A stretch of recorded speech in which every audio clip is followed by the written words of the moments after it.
Sunday, January 14th, 2024. I'm Ben Shatliff. This is Ben Shatliff on Sunday.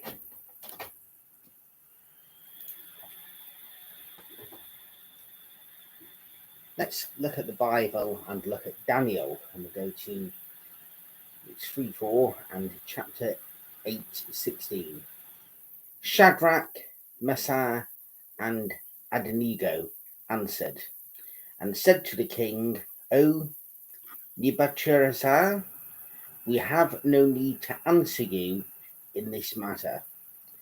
If this be so, our God whom we serve is able to deliver us from the burning fiery furnace, and he will deliver us out of your hand, O king. But if not, be it known to you, O king, that we will not serve your gods or worship the golden image that you have set up.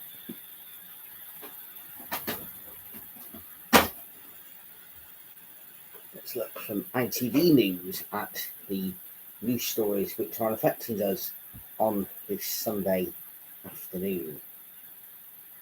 In ITV News are reported about the former Prime Minister, now Lord David Cameron. He says the Horizon scandal was appalling, a miscarriage of justice. He's also said the unanswered questions about that remain. And he said that Fujitsu could have to repay the fortune spent on Horizon scandal, and the government are looking at measures to clear the Horizon scandal postmasters. I'm going to go into this in more detail. He said there. He's actually said Horizon scandal was appalling miscarriage of justice, but the Post Office Horizon scandal, unanswered questions that remain. Fujitsu can have more. So I'm going to go on to more about this in just a few moments.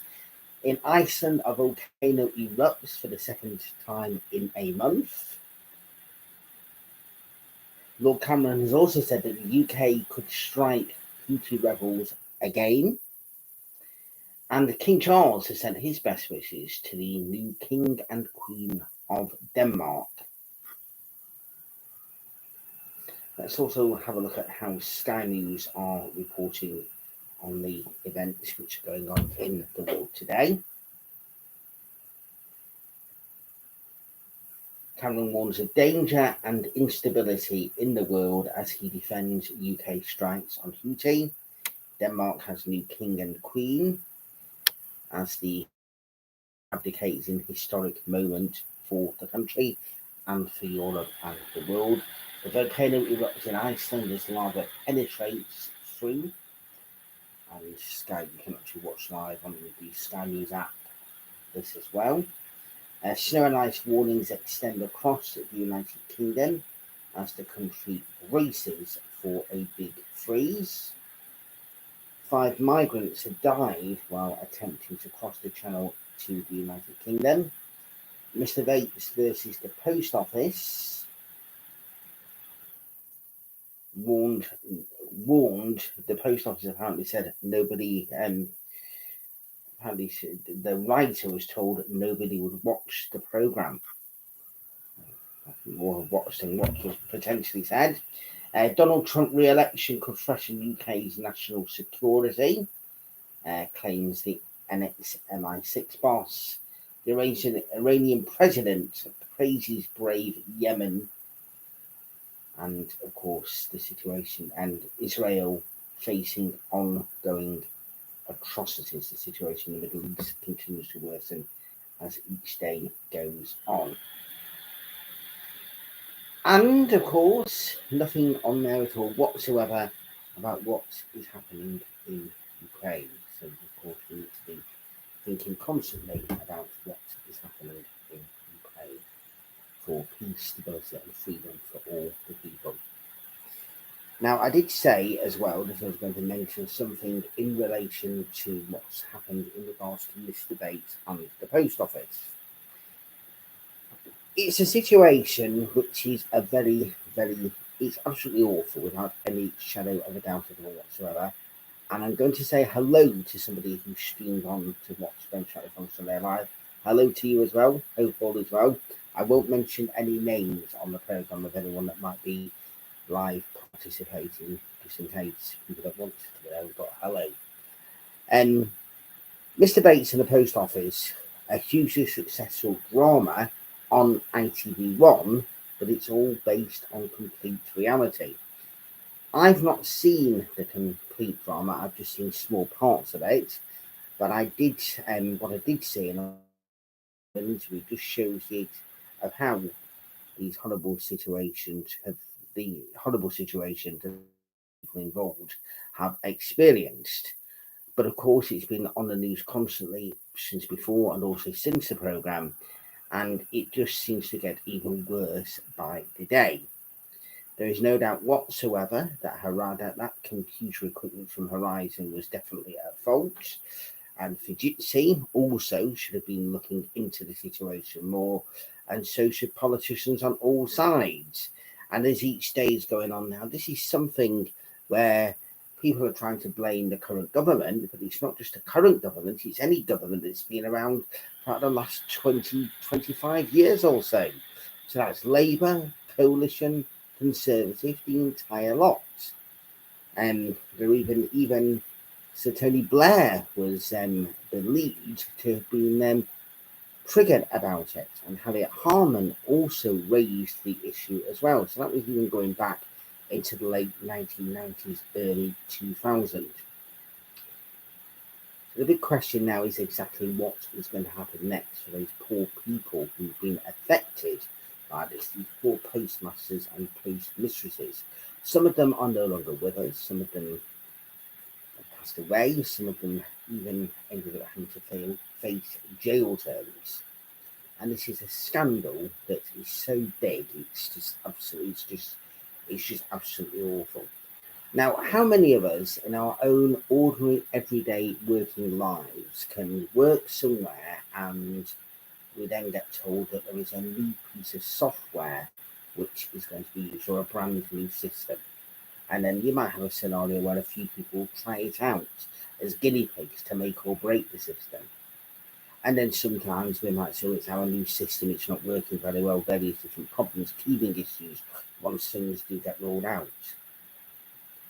But why on earth did what happened to those poor people that work in the post office even get allowed to happen, and happen for so long, and even take many, many years before anything is even done about it? The Prime Minister said that there was going to be a new ruling in so that everyone was granted a pardon, which is good. Everybody should be pardoned. But the fact is that these poor people should never have been mistrusted in the first place. And the people that were there at the other ends of telephone calls when people were trying to get help on that new system should not. They themselves should also be held responsible for not listening properly to what the postmasters, to what these people that worked in the post office were actually saying to them. So there is no ifs or buts about it whatsoever. And now, one of the latest developments which has happened now, it turns out that the post offices are trying to use and declare an expenses with HMRC because of the actual claims of compensation that they're giving to the people who've been affected by this. So not only was all the laws broken and everything else in the first place by the fact that the post office were illegally charging people and falsely allowing decent postmasters and postmistresses to actually be charged and accused of being criminals when they weren't. What they're now trying to do, because they have rightly been paying compensation to these people, they're now trying to claim that back on their income tax. Absolutely ridiculous, scandalous, without any shadow of a doubt whatsoever. And the fact is, some of this is privately owned, some of it is possibly still owned by us. So as taxpayers will also be involved in this because of a scandal, which is absolutely ridiculous. And it's only right that all of those people who've been affected get the full compensation. And it needs to be massive sums of money, which is given back to these people, because people's lives have been lost, people's entire livelihoods have been lost as well. The shame and the stigma and everything else. It's like when somebody gets accused of something and then it turns out, oh no, it's they don't get charged, but everything's okay. You're not going to get charged, but there's still that stigma. These people have been accused and charged, and they have the stigma for something they've not even done. So politicians of all sides need to work hard on this and get this sorted out quick. And if it means that one of our institutions, the post office, ends up going and is replaced by something else, well, it will just have to be, because it's quite clear that those at the top of the post office certainly do not know what they are doing, and they're covering things up so that the ordinary men and women who themselves try to have their livelihoods by doing a good service to post offices all over the country are treated like complete and utter dirt, which is all completely wrong. Sadly, there's nothing more I can say, nothing I can do on this issue, but of course, thoughts are with all of those people affected, and let's hope it gets sorted out very, very soon. We are in a general election year, and I mentioned this last week. It's going to be the thing which is going to be talked about from now right up until when it happens. Even though they're trying to say it's later in the year, who knows exactly when it will be? Could we have the scenario where it's a general election on the Thursday of Halloween and then a general election in America on bonfire night? It's all the scenario. Hello as well to you as well. I can see more people are saying hello here, which is absolutely fantastic. I also want to mention as well that next week on the Ben Shatliff on Sunday, I'm going to do a preview now in advance. There's a new drama which is on ITV1 at the moment, which I have got myself hooked into for a whole variety of various different reasons. I'll go through the exact reasons why next Sunday, but it's called After the Flood. And if you watch it, it is on at 9 o'clock on ITV1 every Wednesday. It's also on ITVX. So I'll give you a little bit of a preview to that next week, and then the week after that, I'll go through the exact reasons as to why this programme has got me completely hooked.